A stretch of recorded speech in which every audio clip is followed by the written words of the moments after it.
Bismillahirrahmanirrahim.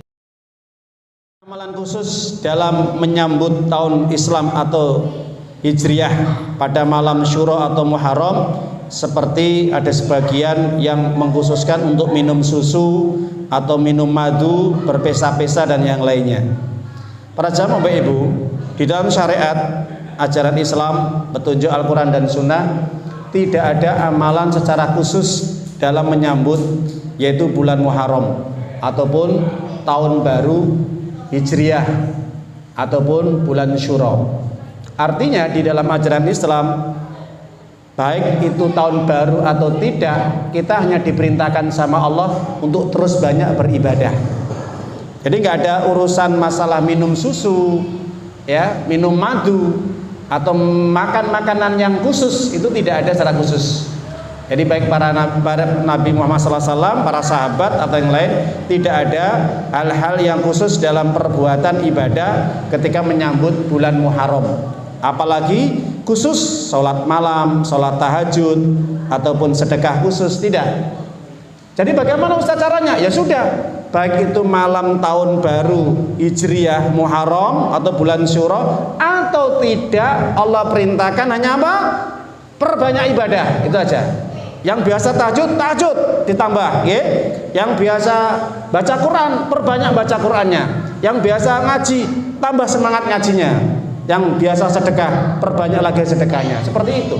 Jadi nggak ada amalan khusus, ya. Nabi juga tidak pernah mencontohkan man amila amlan laisa alai amruna fawaradun. Barang siapa yang dia mengkhususkan melakukan perbuatan amalan yang tidak ada contoh dariku, maka tidak akan diterima sama Allah. Yang kedua, bolehkah mendukung negara Iran yang sedang konflik perang dengan Israel?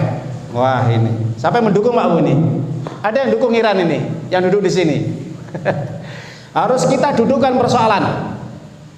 Kalau hari ini terjadi konflik, ya, eskalasi perang yang terjadi antara Iran dengan Israel, yang hari ini gempur-gempuran, ya, saling mengirimkan rudal, balistik dan yang lainnya, maka bagaimana umat Islam dalam memandang seperti ini, menilai? Kita kembali kepada kacamata syariat. Standarnya syariat, Pak Bu, bukan hawa nafsu, bukan akal. Apa standarnya? Standarnya adalah yaitu ketika Abu Bakar diajak taruhan sama orang musyrik tentang masalah perang antara Kaisar Romawi, kerajaan Romawi dengan kerajaan Persia, maka orang-orang musyrik mendukung Persia. Jelas? Kenapa kok mendukung Persia? Orang musyrik Mekah sama-sama menyembah berhalanya. Jelas? Jadi orang Persia juga menyembah berhala, menyembah dewa, menyembah api dan yang lainnya. Sedangkan orang Romawi saat itu ahlul kitab, jadi punya kitab, ya, jadi punya kitab.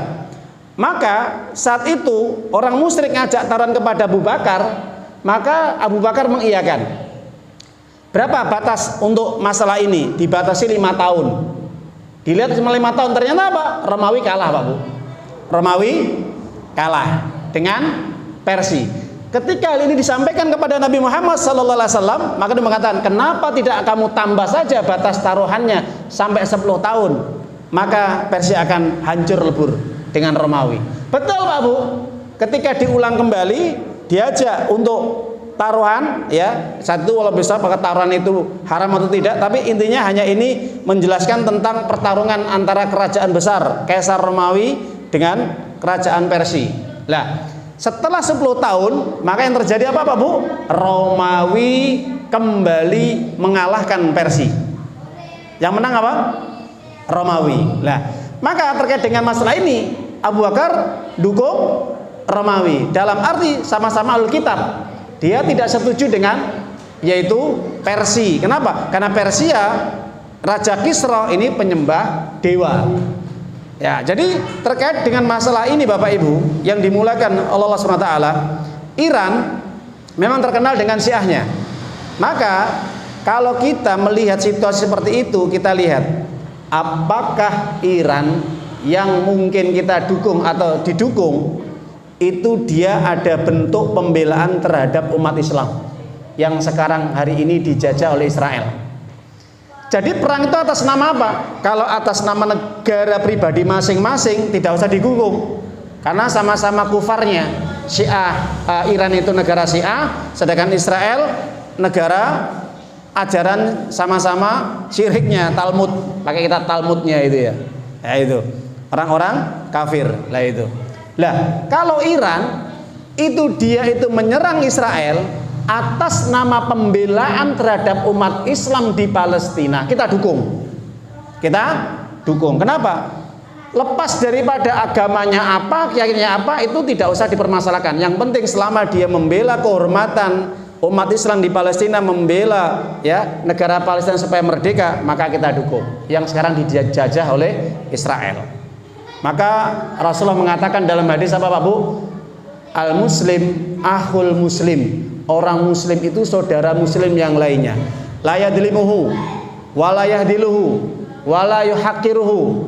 Tidak boleh saling untuk mendustakan, tidak boleh saling mendolimi, tidak boleh melantarkan saudaranya, melantarkan.